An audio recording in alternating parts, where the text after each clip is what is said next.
alamin. Alhamdulillahirabbil alamin. Allahumma shalli ala Muhammad wa ala alihi wa ashabihi wa tabi'in ajma'in. Bagaimana kabarnya Bapak dan Ibu, sahabat MG Pagi dimanapun berada? Semoga Allah mengkaruniakan kesehatan kepada kita semua, mengkaruniakan keridhoannya sehingga apa yang kita lakukan menjadi amal soleh, menjadi bekal pulang kita ke akhirat nanti. Amin ya Allah ya Rabbal Alamin. Hari ketiga, hari Tasyrik, semoga amal-amal ibadah kita di bulan Dzulhijjah ini Allah terima dan Allah karuniakan balasan yang terbaik buat kita semua. Balasan yang terbaik yang belum pernah dibayangkan dan dipikirkan oleh manusia, berupa surga Allah SWT berkumpul dengan keluarga nanti. Amin ya Allah ya Rabbal Alamin.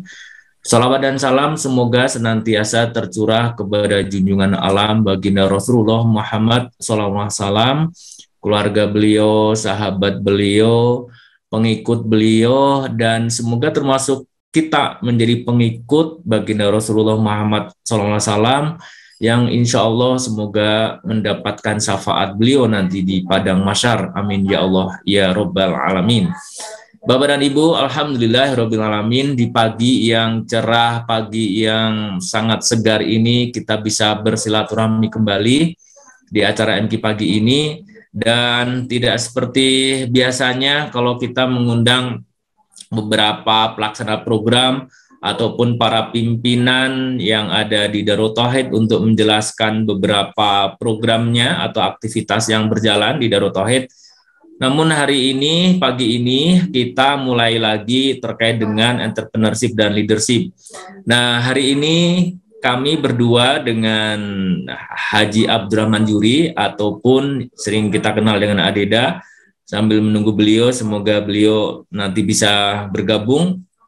Kita hari ini diskusi terkait bagaimana kita membangun tim ataupun karyawan yang solid. Kiat apa ataupun step-step apa dan bagaimana kita bisa memiliki dan membangun tim ataupun coworker ataupun teman-teman kerja yang memang bisa seia sekata, sevisi, semisi, satu perjalanan dengan kita. Baik kita sebagai pimpinan organisasi ataupun owner sebagai sebuah perusahaan ataupun tim leader, manajer, supervisor ataupun apa yang diberikan amanah oleh Allah kepada kita, oleh lingkungan kita, dan kita memimpin menjadi sebuah tim yang solid, yang baik. Insya Allah kita bisa diskusi pagi ini. Baik, sambil menunggu Adeda masuk ya, saya izin share screen dulu ya.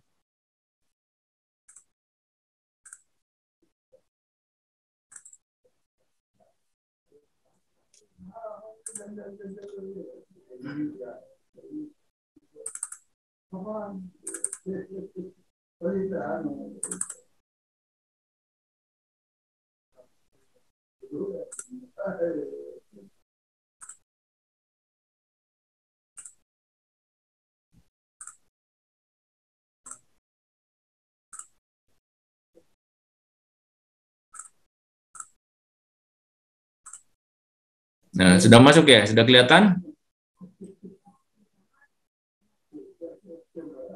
Pak Habib sudah kelihatan?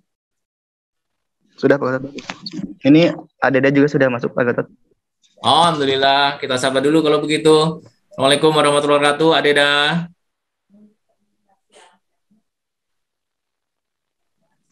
Belum dibuka mungkin ya. Baik, saya pengantar dulu ya.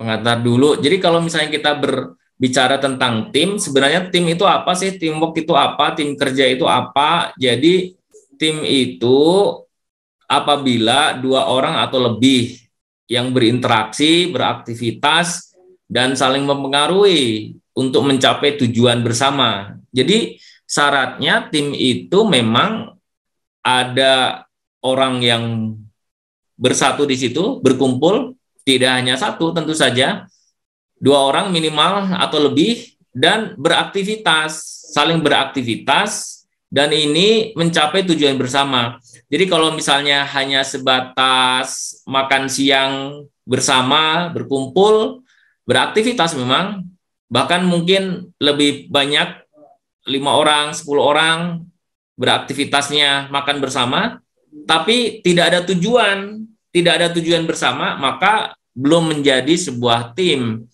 Tapi saat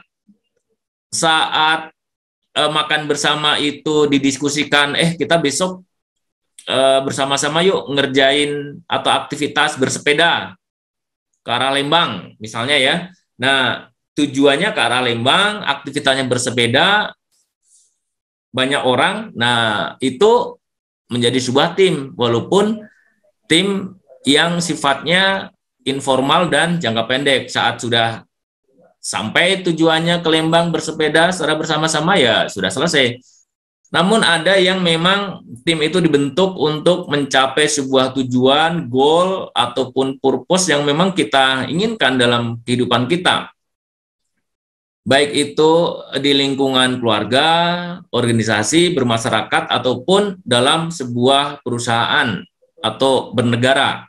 Nah, biasanya tim ini memang dipimpin oleh tim leadernya, oleh manajernya, oleh supervisornya, ataupun oleh para pimpinannya.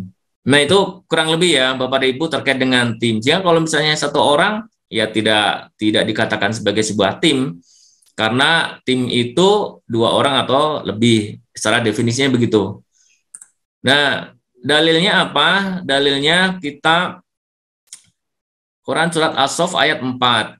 A'udzubillahi minasyaitonirrajim. Innallaha yuhibbul ladzina yuqatiluna fi sabilihi shaffan ka'annahum bunyanum marsus. Sesungguhnya Allah Subhanahu wa taala mencintai orang-orang yang berperang di jalannya dalam barisan yang teratur. Mereka seakan-akan seperti bangunan yang tersusun kokoh. Nah, Bapak dan Ibu, kita tahu bahwa sebuah bangunan itu terdiri dari berbagai komponen.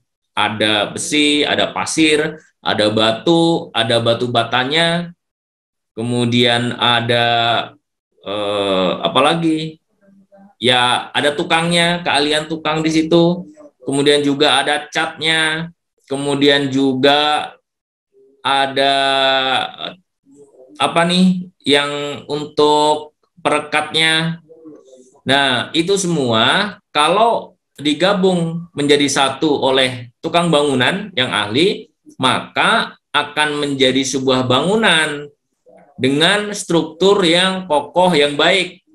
Nah, bangunan itu strukturnya apa saja? Tentu saja bangunan dan bentar ya.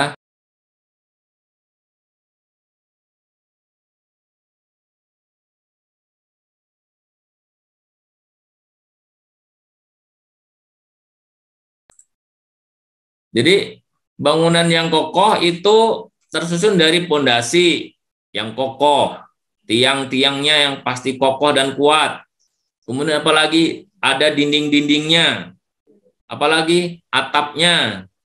Jadi minimal ada 1 pondasi, tiang, dinding, atapnya. Ada 4 minimal, belum ada jendela, pintu, kusen dan lain sebagainya gitu.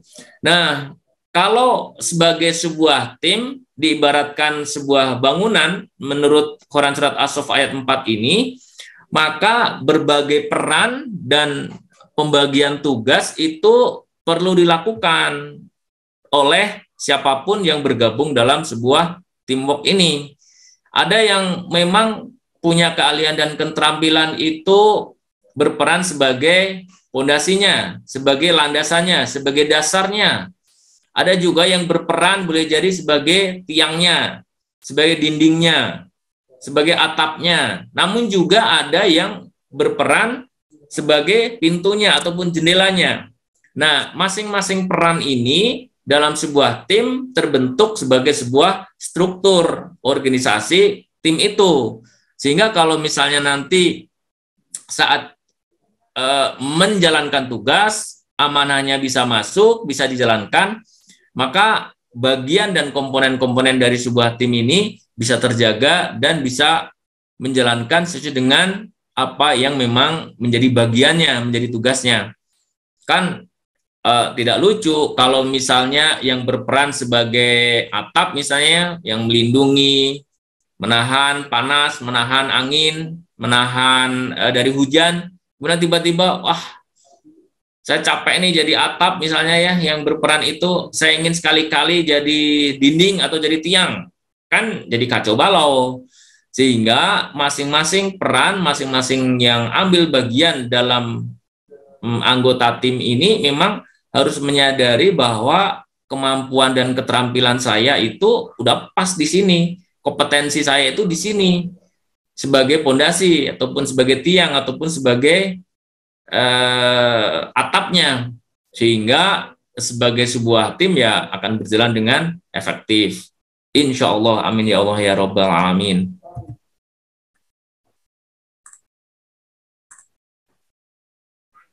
Ini tafsir ringkas As-Saff ayat 4.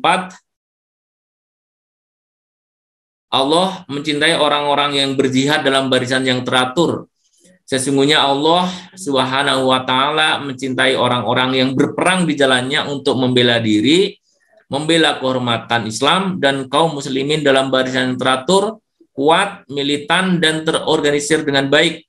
Mereka seakan-akan dalam membangun kekuatan umat seperti suatu bangunan yang tersusun kokoh, saling menguatkan komponen umat Islam yang satu terhadap komponen umat Islam yang lainnya. Nah, jihad ini dalam pengertian beberapa kali disampaikan oleh AA, Adeda juga, bahwa maknanya dalam konteks kekinian adalah bersungguh-sungguh untuk mengemban amanah, bersungguh-sungguh untuk senantiasa berupaya agar mencintai kita, sehingga kebaikan apapun yang kita lakukan sungguh-sungguh sebenarnya bisa dimaknai sebagai jihad. Jadi tidak hanya sebatas berperang, walaupun memang tafsir di As-Saff ayat 4 ini dari Kemenak RI menitik beratkannya adalah berperang, membela kehormatan. Insya Allah. Ayat 46, dan taatilah Allah dan Rasul-Nya dan janganlah kalian berselisih atau berpecah belah sehingga kalian menjadi lemah dan hilang kekuatan kalian, dan bersabarlah. Sungguh Allah beserta orang-orang yang sabar. Insya Allah. Nah, ini ada sebuah film sebenarnya kita bisa belajar dari angsa yang melakukan migrasi. Ini berapa menit ya? 2 menit ya. Kita coba dulu ya. Ini betapa angsa itu saat dia melakukan migrasi ya, perpindahan, itu memiliki kekhususan yang Allah ilhamkan kepada gerombolan angsa ini dengan sebuah formasi yang Masya Allah sangat bagus kalau kita bisa belajar dari migrasi angsa ini. Izin ya, saya putar dulu ya, semoga bisa nih. Kita ambil dari IC ya. Masuk nggak ya?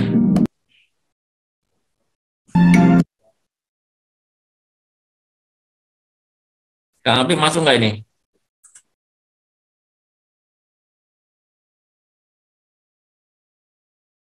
Oh, putus-putus ya. Saya ganti dulu coba.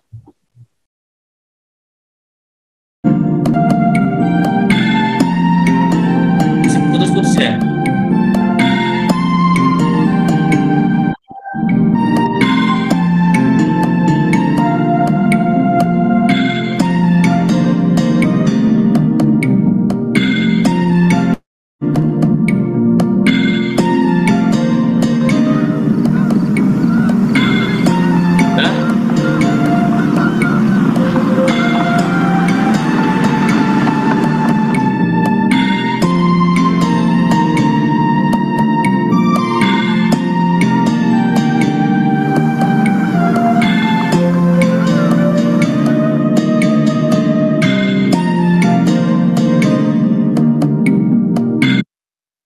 Nah, Bapak dan Ibu, angsa ini kalau melakukan migrasi, dia melakukan ini nih, formasinya V formasi untuk terbang. Jadi ada satu ekor yang jadi pemimpin di depan, dan kemudian kalau pemimpinnya ini dia lelah, capek, dia akan mundur nih.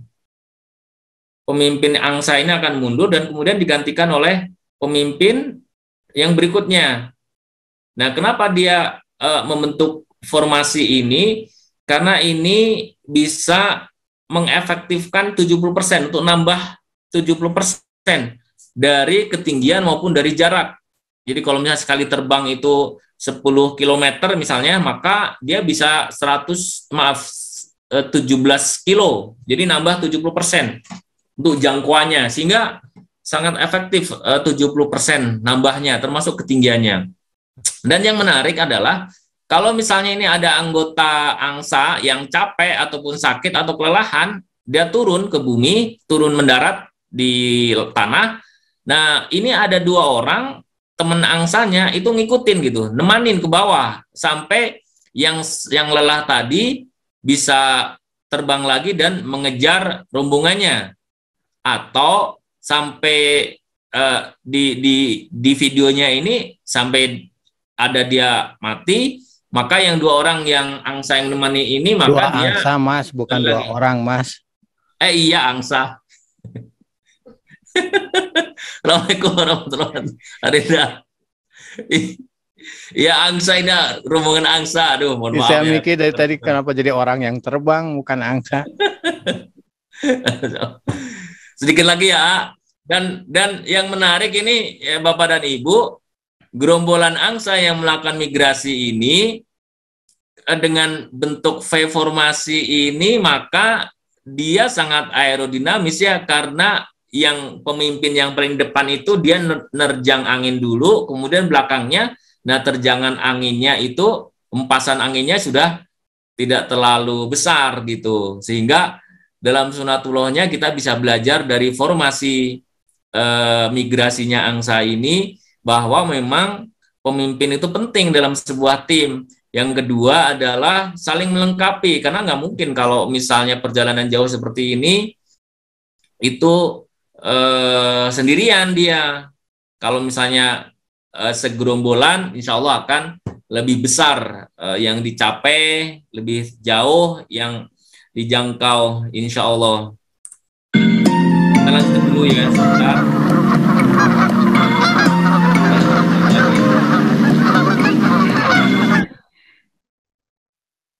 Ya, balik lagi.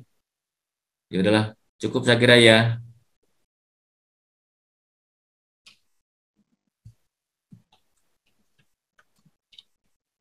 Satu lagi, nah sebelum kita diskusi ke Adeda ya, ini saya menemukan sebuah peribahasa dari Afrika ya, sangat bagus. If you want to walk fast, walk alone. Jadi kalau misalnya kita berjalan ingin cepat sampai, cepat dapat hasilnya, ingin cepat selesai, maka sendirian kita berjalannya. Tapi kalau kita itu ingin jalannya jauh, maka harus bersama-sama. Kenapa jalan jauh itu harus bersama-sama? Ya karena di situ perlu ada logistik, perlu ada keuangan, perlu ada sarana prasarana yang perlu disiapkan, tujuannya di mana, diskusi dengan siapa, ketemu di siapa di sana, begitu. Bersepeda saja perlu ada sama-sama ya, ayah kalau sendirian cepet capek, lelah gitu. Saya kira ini jadi inspirasi buat kita bersama Bapak dan Ibu.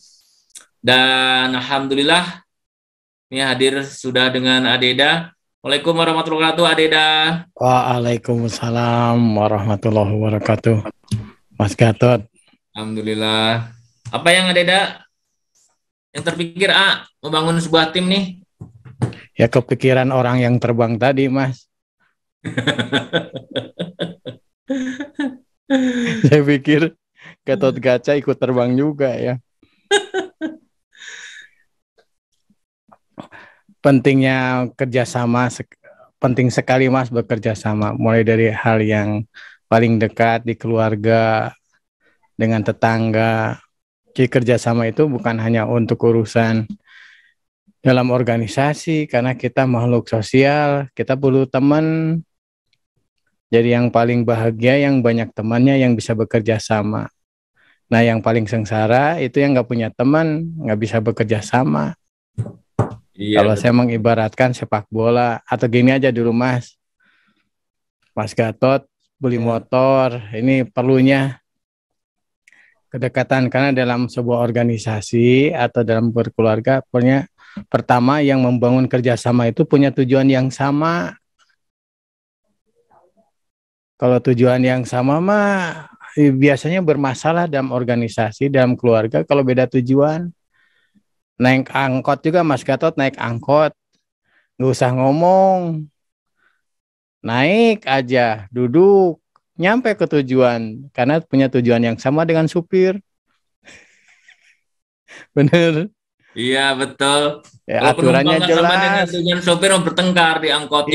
Iya, iya tuh salah naik ya. Aturannya jelas. Nah, naik dari pintu sebelah kiri belakang atau pintu depan kiri. Jangan sekali-kali Mas Gatot naik dari pintu kanan depan.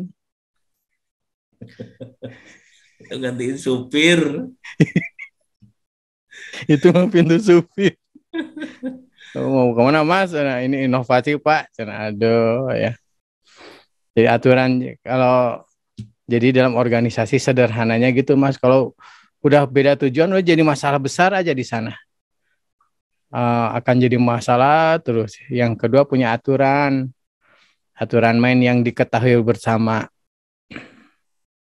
Ya, yang ketiga adalah ngebangun kedekatan, Mas.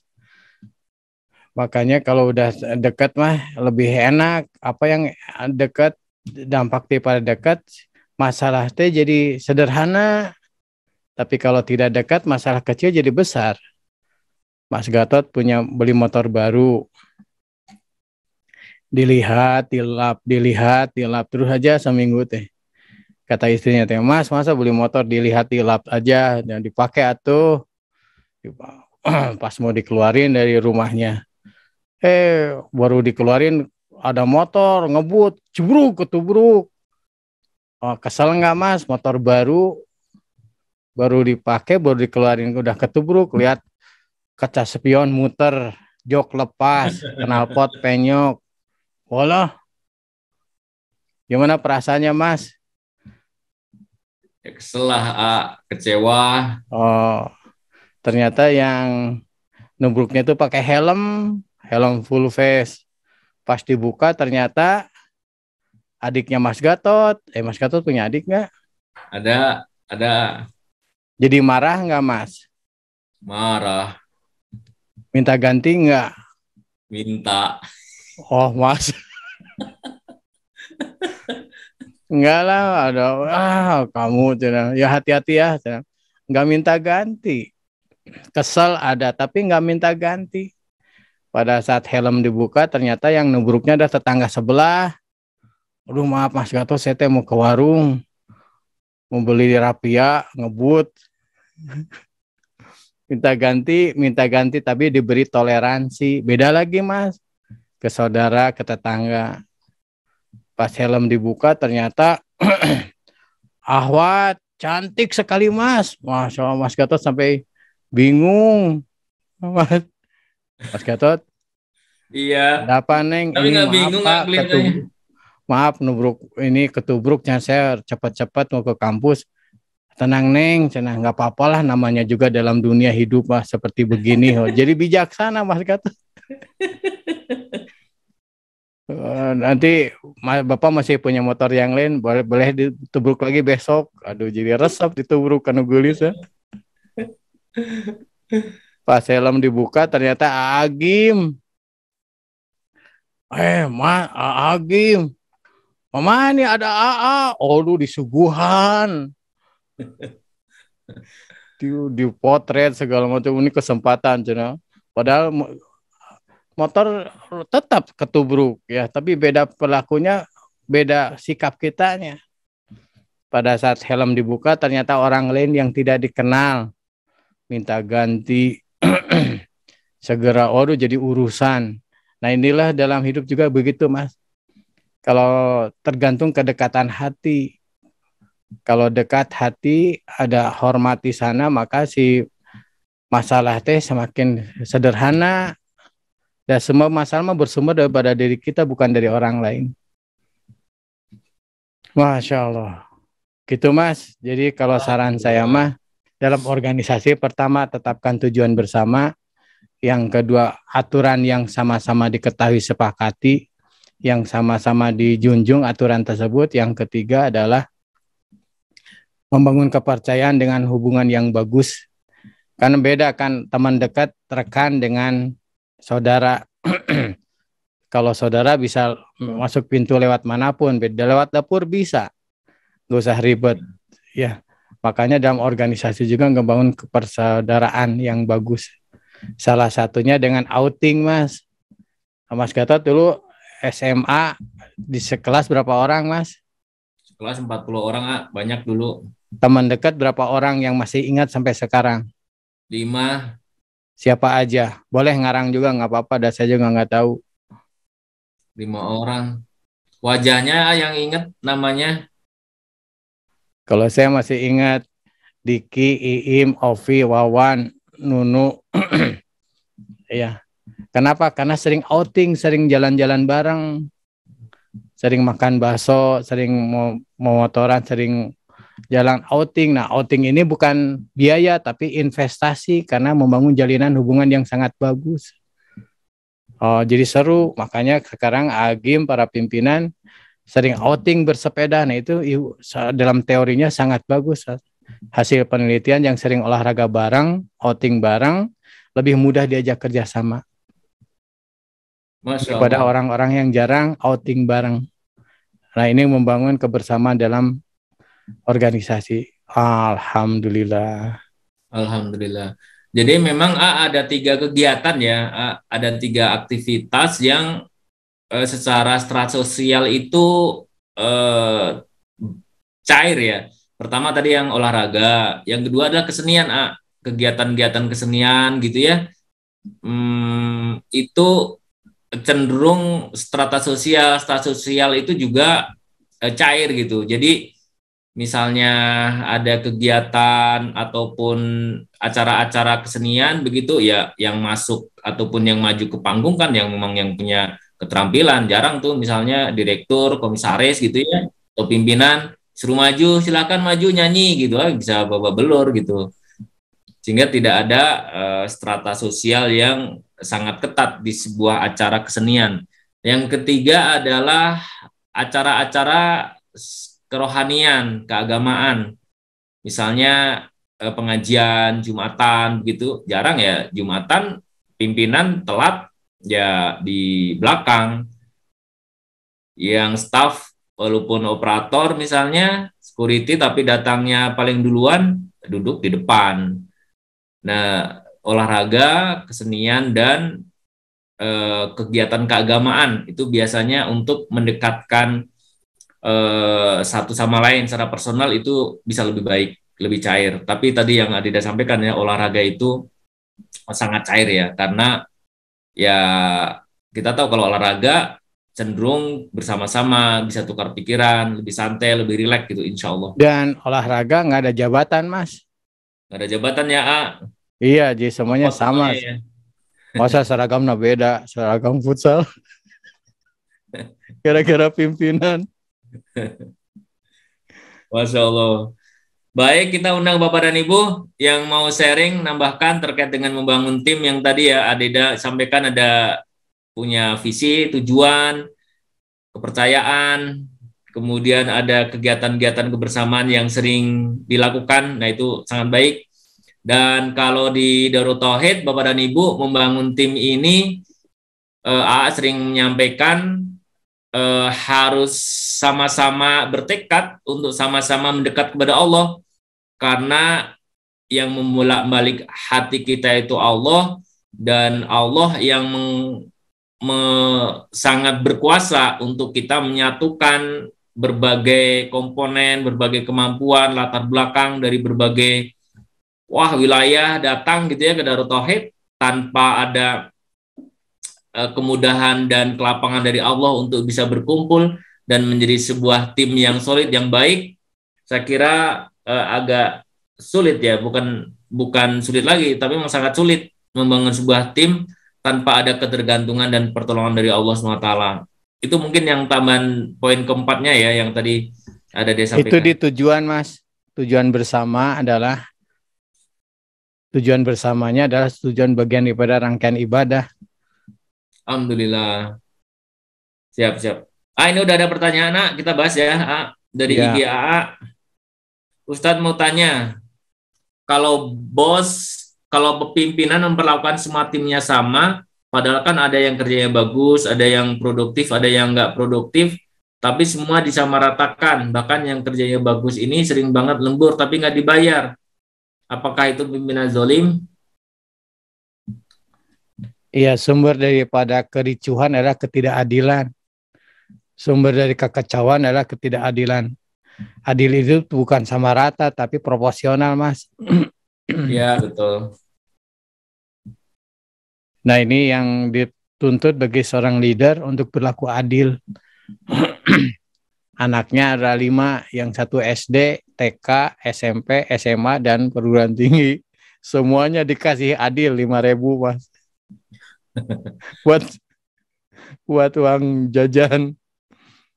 Yang TK senang, yang SD agak kurang senang, yang SMP yang sedih, yang SE kuliah Mas kasih 5.000. Gitu Mas. Mas Gatot. Berlaku adil teman-teman.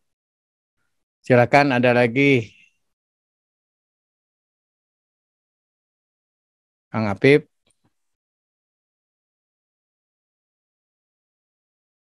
Iya, silakan ada Ibu, ada apa siapa nih yang sudah raise hand? Ke saya potong.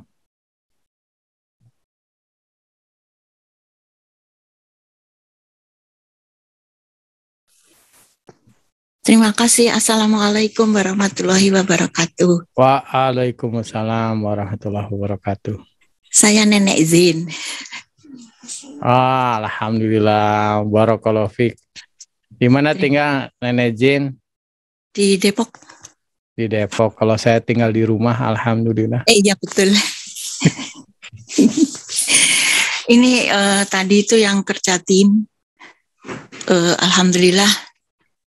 Kalau hubungan kita dengan Allah itu dalam berjalan itu untuk bersama berjalan itu saya dan keluarga atau tetangga ya gitu. 4T. 4T. Masya Allah, saya tulis apa aja. Pertama, berjalannya 4T ke Allah. Biasa itu Ustadz juga udah sering tasbih, ya kan? Tahmid, berzikir kan? Berzikir. Yeah. Tasbih, tahmid, tasbih, tahmid, takbir, tahlil ya. Iya. Tapi bisa 5 ditambah dengan kalimat la haula wala quwata illa billahil aliyil azim astagfirullah gitu kan? Iya. Terus tujuannya 4TA. Apa aja? Ta pertama itu kan tahta. Tahta sebagai apa? Sebagai khairun nas anfa'uhum linnas. Masya Allah. Terus ta kedua harta. Harta untuk apa? Zakat, infak, sedekah, wakaf. Terus ta yang berikutnya kata-kata. Berkata-kata yang bagaimana yang baik, yang mengikuti kata Allah dari Al-Quran dan kata Rasul di hadis. Iya. Gak usah berkata apa-apa kecuali kata yang disukai Allah, gitu kan? Terus ta satunya lagi cinta. Masya Allah. Cinta karena Allah. Jadi mencintai siapapun juga, mencintai apapun juga karena Allah, cintanya Allah gitu. Berusaha ini juga saya belajar terus Ustadz. Terus ini pesan juga ke cucu-cucu gitu. Yang 4T berikutnya ke habluminanas ya. T pertama ta'aruf. Ustadz juga udah tahu ta'aruf. T kedua tafahum.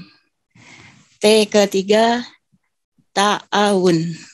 T keempat takaful. Insya Allah sukses. Suksesnya itu. Alhamdulillah. Mas Gatot udah nyambung lagi. Terima kasih Nenek Zain. Terima kasih dari Depok. Banyak. Nenek Samil, Nenek Zain, Nenek ada 7 orang. Oh, ada grupnya juga ini. Iya nenek-nenek. Ini mahasiswa semua, mahasiswi semua Mas angkatan tahun 70. Bukan saya sendiri neneknya, tapi yang lain masih pada belajar. Itu sama-sama saya juga belajar sebagai nenek-nenek itu gimana sih gitu loh Ustadz. Ya udah gitu aja ya. Ya, terima kasih Nek. Terima kasih ya. Assalamualaikum. Waalaikumsalam warahmatullahi wabarakatuh. Terima kasih ya. Ta'aruf, tafahum, Alhamdulillah. takaful, ta'awun, takaful, Mas. Itu dalam organisasi. Ta'aruf mengenal, tafahum memahami, ta'awun saling menolong, takaful saling bela. Sepemahaman saya seperti itu. Silakan Mas. Izin lagi nih Assalamualaikum Ustadz. Izin bertanya, gimana hukumnya kalau dalam dunia kerja tidak ada ikatan perjanjian sebagai kata sepakat dalam suatu surat, jadi hanya lisan saja? Kalau Sebenarnya itu ada ya, kalau sudah disepakati umum, mau dia ngebangun rumah, Mas Gatot memperbaiki pintu, itu kan kerja tuh, nggak mesti pakai surat, ya lisan cukup, tapi lisan harus ada saksi bagusnya gitu. Iya. Setuju dan memang kalau perjanjian kerja yang jangka panjang dan nilainya besar dan beresiko sebaiknya ada hitam di atas putihnya. Tapi kalau resikonya kecil sedikit dan kerjaannya itu langsung bisa dirasakan ya hasilnya. Tadi yang Adeda sampaikan kalau memperbaiki pintu kan langsung bisa ditungguin ya, ini pintunya jadinya bagus atau tidak langsung bisa kelihatan. Nah itu boleh jadi nggak perlu. Tapi kalau yang beresiko jangka panjang seperti halnya perjanjian kerja bisnis misalnya, ataupun ikatan kerja yang jauh lebih lama, sebaiknya ahsannya ya harus ada perjanjian apapun itu ya, dan ya hitam di atas putih, lebih baik ada saksi. Begitu ya Iya. Ini lagi bagaimana membangun tim yang anggotanya kerjanya tidak bertanggung jawab? Anggota nggak tanggung jawab bukan sebagai sebuah tim ya itu. Iya, itu mah harus di refreshing Mas, harus di restart lagi.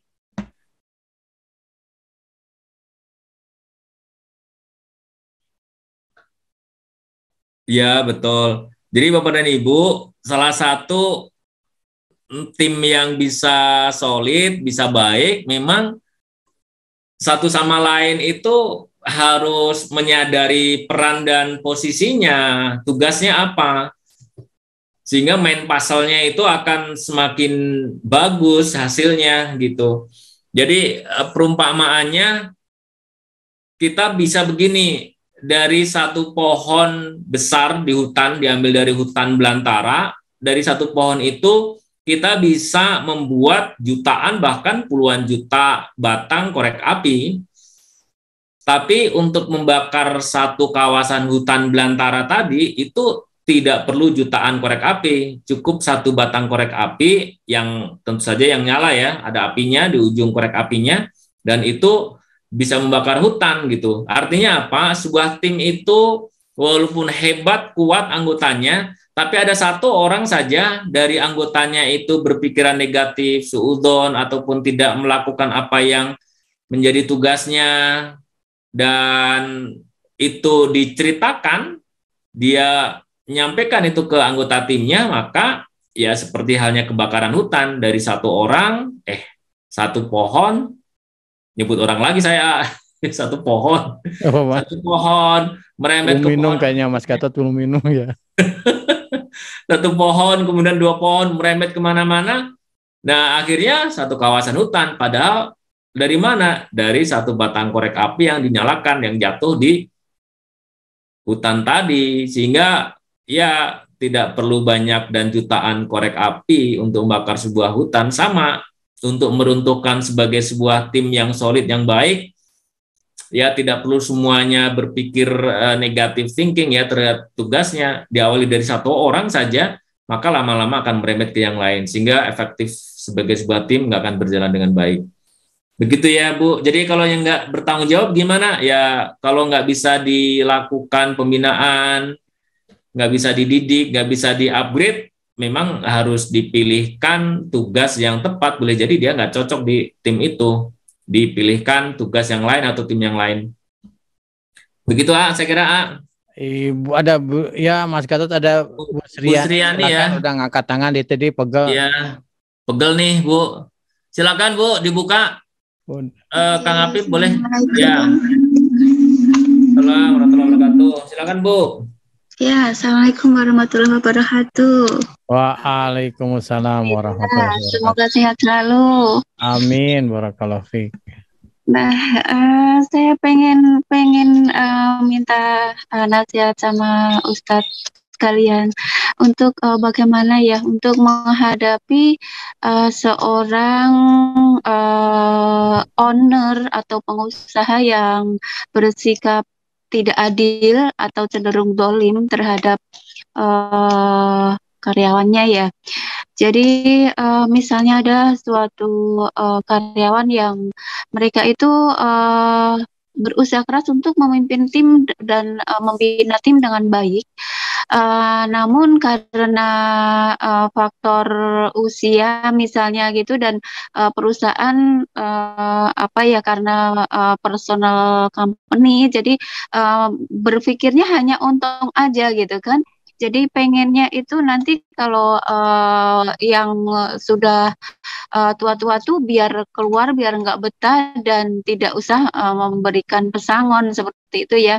Jadi kalau untuk kesulitan membentuk tim, kegigihan untuk membentuk tim yang solid itu tuh bagus. Cuma ya seperti itu faktor istilahnya kedoliman pengusaha ya, karena biar tidak membayar pesangon pensiun nantinya ya, jadi mendatangkan karyawan-karyawan muda yang kompetensinya masih kecil namun misalnya digaji lebih besar lalu diperlakukan atau difasilitasi yang lebih bagus dari karyawan-karyawan lama hanya dengan tujuan untuk agar si karyawan yang lebih kompeten itu tidak betah sehingga resign dengan sendirinya, dikasih tekanan, dikasih ketidaknyamanan sehingga resign dengan sendirinya tanpa ada perhitungan pensiun nantinya seperti itu. Nah, untuk menghadapi owner seperti itu tuh gimana Ustadz? Baik, terima kasih ya Bu Sriani. Insya Allah. Adeda silakan Silakan Mas Gatot dulu tadi saya duluan. Oh saya duluan. Baiklah. Baik, Ibu, terima kasih pertanyaannya ya. Hemat saya, Bu, pertama memang harus ada mediasi, Bu. Sebaiknya mencari orang yang memang dipercaya dan disegani oleh yang owner perusahaannya. Nah, kita menyampaikan dengan baik persoalannya kepada yang kita jadikan mediasi. Nah, yang orang yang disegani dan dipercaya oleh yang owner ini yang nanti menyampaikan nasihatnya ataupun saran-sarannya, pertimbangannya untuk perbaikan perusahaan ke depan. Karena kalau misalnya kita yang menyampaikan atau timnya ataupun anggota tim karyawan di situ menyampaikannya, ya karena posisinya ya sebagai owner dan sebagai pekerja itu agak susah menyampaikan, paling hanya sebatas saran dan masukan saja. Tapi biasanya kalau misalnya tokoh agama, tokoh masyarakat ataupun siapa yang disegani oleh owner perusahaan itu biasanya akan mendengar dan apalagi kalau itu statusnya sebagai tokoh yang boleh jadi sebagai guru ataupun tokoh agama ya, ulama setempat di situ yang betul-betul beliau segani gitu. Atau boleh juga diajak ke Darut Tauhid, ke Adeda atau ke AA ya. Itu Bu saran saya. Adeda boleh menambahkan, silakan. Iya, pada prinsipnya sih ini pelajaran bagi semua yang dengar, adil. Karena rezeki Allah yang bagikan, dan keadilan ini mendatangkan rahmat, kecintaan dari Allah, termasuk yang dapat naungan di akhirat adalah para pemimpin yang adil. Ini pelajaran yang didapat di pertanyaan Ibu Sriani. Yang berikutnya, langkah berikutnya memang dikomunikasikan, ada mediasi. Kan ada SPBU, SPBU. Serikat Pekerjanya, Bu. Jadi kenapa jadi error begini Mas Gatot, jadi SPBU? Ya silahkan lagi. Ya, dan ini udah lebih 4 menit nih, Tambah sampai jam 6.15 saja, Mas. Baik, kita akhiri dulu ya acara resminya sampai jam 6, Bapak dan Ibu, dengan baca hamdalah alhamdulillahirabbil alamin. Semoga acara ini bermanfaat dan insya Allah kita ketemu lagi minggu depan di acara yang sama insya Allah. Terima kasih ya Ibu Sri dan Bapak dan Ibu yang lainnya. Baik, kita nambahin ya yang lainnya. Ada Pak Asep juga, Pak Asep nih setia banget Pak Asep. Assalamualaikum warahmatullahi wabarakatuh, Pak Asep, Dokter Asep. Siap, monitor. Kayaknya Pak Asep ujungnya 24 jam. Seperti usaha tambal ban. Baik, Bu Sri, begitu ya tadi pertanyaannya, bagaimana menghadapi owner. Tapi yang paling efektif, bukan paling efektif ya, salah satu yang efektif adalah kalau bukan ibu ya, siapa yang karyawan tadi yang memang menemukan siapa nih sosok yang bisa disegani sehingga memberikan pertimbangan masukan gitu. Dan insya Allah memang kendala tersendiri ya kalau bekerja di perusahaan keluarga itu cenderung pengelolaan organisasinya lebih tertutup ya, tidak bisa sembarang orang itu untuk bisa menyampaikan saran dan masukan, nasihat. Tapi kalau udah perusahaan publik, walaupun itu pemimpinnya itu dari keluarga, itu biasanya lebih cair ya, saran dan masukan itu insya Allah akan lebih didengar dan pengawasannya juga lebih baik begitu. Tadi Adeda menyampaikan ada SPI, ada satuan pengawas internalnya, dan itu biasanya sangat efektif untuk mengingatkan owner dan para pimpinannya. Baik, Adeda ini ada pertanyaan lain nih, Silakan Mas.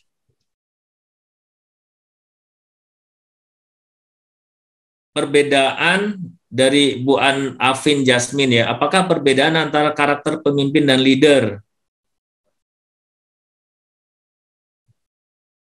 Wah panjang nih ya ininya, mungkin nanti kita bahas yang lain ya. Tapi sekilas saja monggo silakan. Pemimpin sebenarnya artinya leader juga Bu, tapi perbedaannya manajer dan leader mungkin ya. Perbedaan manajer dan leader. Atau biasanya ada bos, ada leader Mas. Ada bos, ada leader ya. Ada bos, ada pemimpin. Kalau bos, silakan Mas. Saya lagi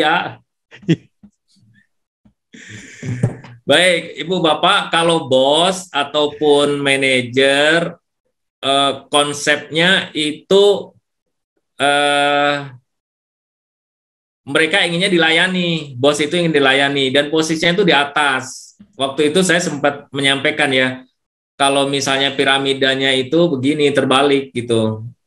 Nah, top manajemen, top leader, top manajemen itu di atas, kemudian di bawahnya middle management, di bawahnya lower management gitu. Nah, kalau topnya itu paling piramidanya itu pucuknya itu di atas, maka kalau nggak hati-hati seorang manajer, seorang top leader itu Cenderung apa? Cenderung ingin didengar, ingin dihormati, cenderung ingin diberikan sesuatu yang spesial, ingin segala sesuatunya itu dituruti, padahal boleh jadi perintahnya salah.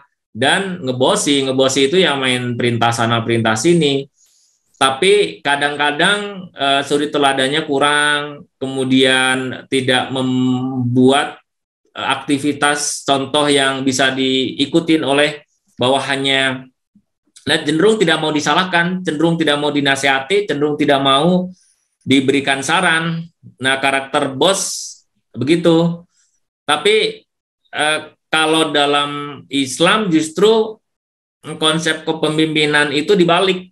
Jadi kalau itu kan begini ya piramidanya. Kalau itu dibalik, jadi yang top leadernya itu di bawah gitu, di bawah, dan dia yang memfasilitasi, dia yang harus lebih banyak mendengar, dia yang harus lebih banyak mendorong, memotivasi, dan dia yang paling bertanggung jawab mengemban amanahnya. Dia kalau terjadi sesuatu persoalan, maka dia yang harus paling dulu memberikan solusi terhadap persoalan-persoalan yang ada. Dan biasanya lebih humble ya, lebih humble itu lebih bisa menahan diri gitu, cenderung mendorong timnya untuk bisa berprestasi lebih baik. Bang Wi begitu, Iya sih, ada beberapa perbedaan Mas, bos dengan pemimpin. Misalnya kalau ada masalah, kalau bosnya cenderung nyalahin, kamu tuh gimana ya? Tapi kalau leader, pemimpin tetap memberi solusi dan memberi semangat. Kalau bos mah, ini termasuk orang tua yang ngebos juga ada yang nyalahkan, mengintimidasi. Kemudian kalau bos mah orientasinya fokus pada hasil, akhir, profit. Tapi kalau pemimpin mah kepada proses bagaimana untuk tujuan bersama. Kemudian bos juga mengandalkan posisinya, mengandalkan kedudukannya. Kalau pemimpin mah mengandalkan pengaruh. Jadi ini menarik Mas. Kemudian kalau bos mah memberi perintah, kalau pemimpin mah memberi arahan. Pergi, itu bos. Kalau pemimpin mah ayo kita barengan pergi. Ada enak kan? Iya, betul. Oh, nah itulah di antaranya. Dan kalau bos cenderung berat untuk dari masalah, kalau pemimpin karena untuk tujuan bersama maka akan cenderung menerima saran. Baik, alhamdulillah. Masih ada waktu, satu lagi ya. Boleh.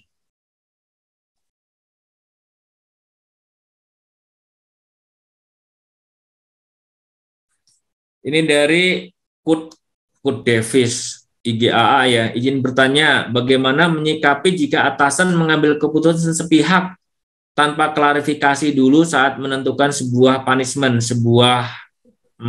punishment itu sebuah sanksi. Jazakallahu khair. Ada nih kelihatannya nih. Astagfirullahaladzim. Jadi Bapak Ibu yang baik, keputusan itu teh memang berat sekali bagi seorang pemimpin, makanya harus dekat dengan Allah teh ya. Gitu kan Mas Suranto ya, harus dekat dengan Allah supaya keputusannya bisa ditolong oleh Allah. Dan kalaupun itu dilengkapi dengan data, jangan ngambil keputusan pada saat marah, jangan memberi janji pada saat senang. Itu bahaya tuh. Jadi bisa tidak adil dan bisa jadi lupa kepada janjinya. Harus by data, Mas. Iya, betul, sepakat. Ini satu lagi deh, Maryulisman. Berarti udah senior ya. Kalau masih muda, Maryulis Boy ya. Ini lagi pulang dari masjid kayaknya nih. Mas, di mana Mas? Belum dibuka. Di Bogor.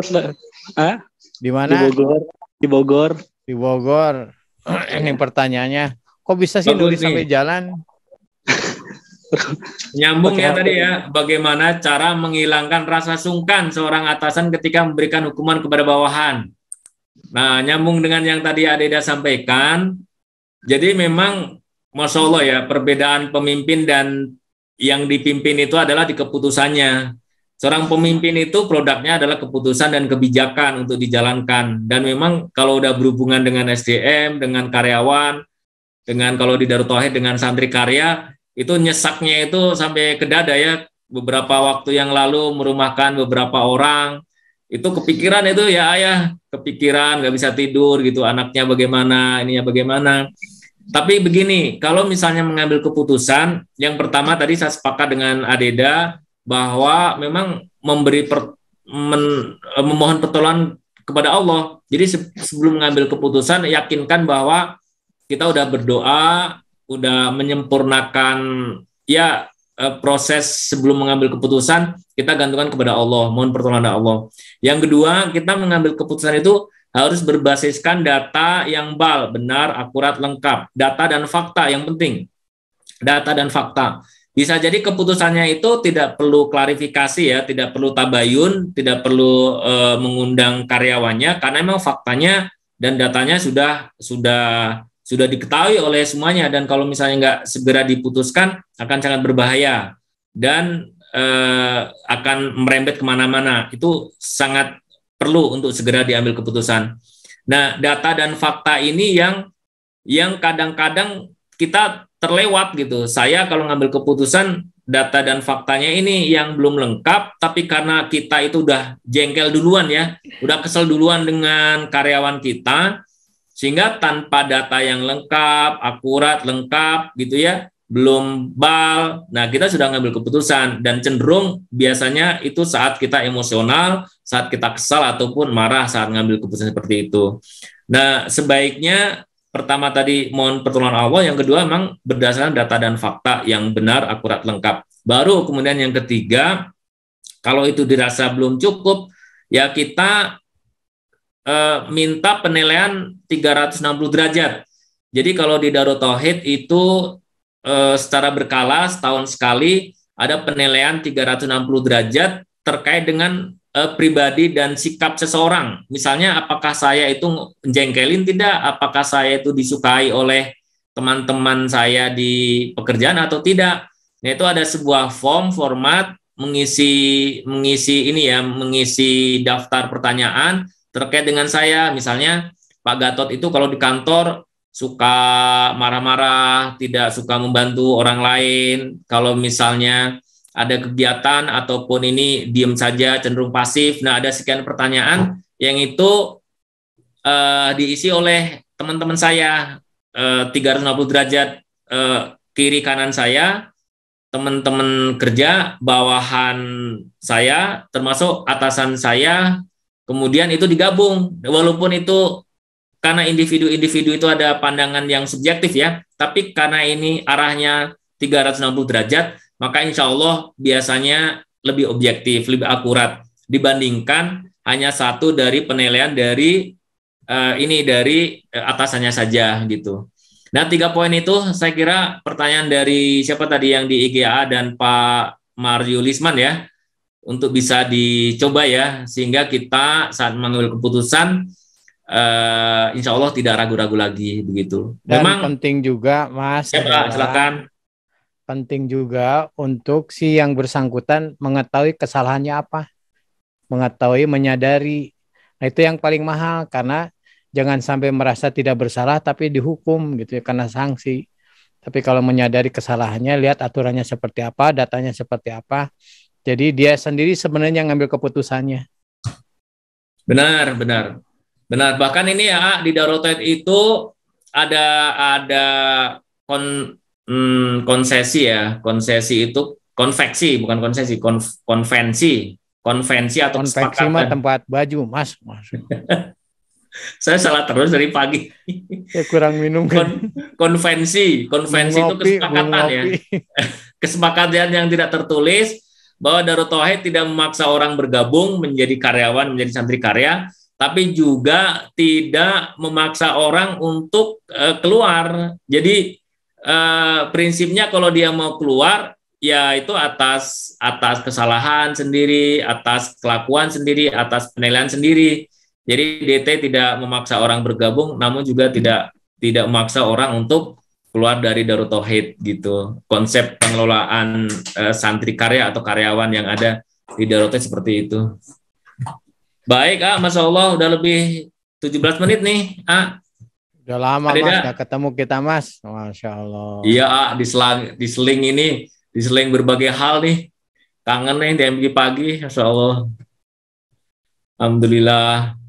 Dari Bu Zen, Nenek Zen, tidak ada paksaan. Setuju Bu? Insya Allah. Baik, saya harus mengerjakan sesuatu lagi. Izin. Iya, saya juga mau goes dulu Mas dan ngasih training kepada PMK.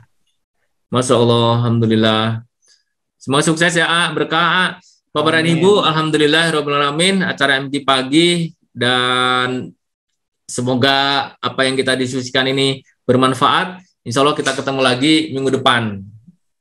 Insya Allah. Kita akhiri dengan baca hamdalah bersama. Alhamdulillahirrahmanirrahim. Doa akhir majelis. Subhanakallahumma wa bihamdika. Asyhadu alla ilaha illa anta.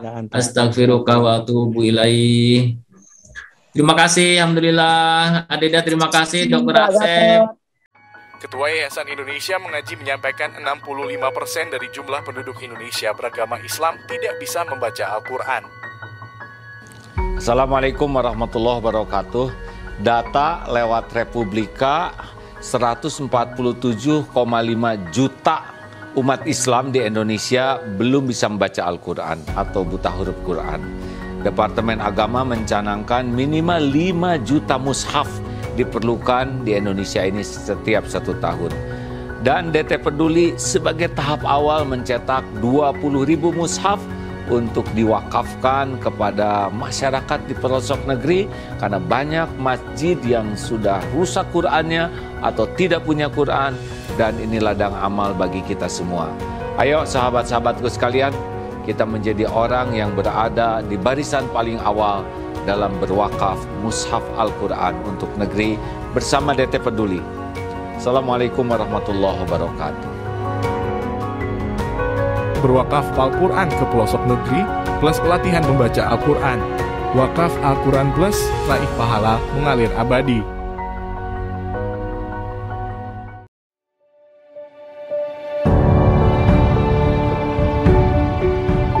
Saudaraku sekalian, ini adalah kawasan Eko Pesantren 2 di daerah Parompong. Masya Allah, luasnya 4,6 hektar, dan di sini akan segera dibangun masjid dan pesantren. Islam sangat serius untuk menjaga kelestarian alam, rahmatan lil alamin, dan mudah-mudahan menjadi ladang amal bagi siapapun yang memang merindukan membangun masjid, membangun lembaga pendidikan. Inilah kesempatan untuk beramal. Saya sangat senang sekali di daerah saya akan dibangun pembangunan masjid sama pesantren. Semoga pembangunan di sini lancar dan diberkahi sama Allah.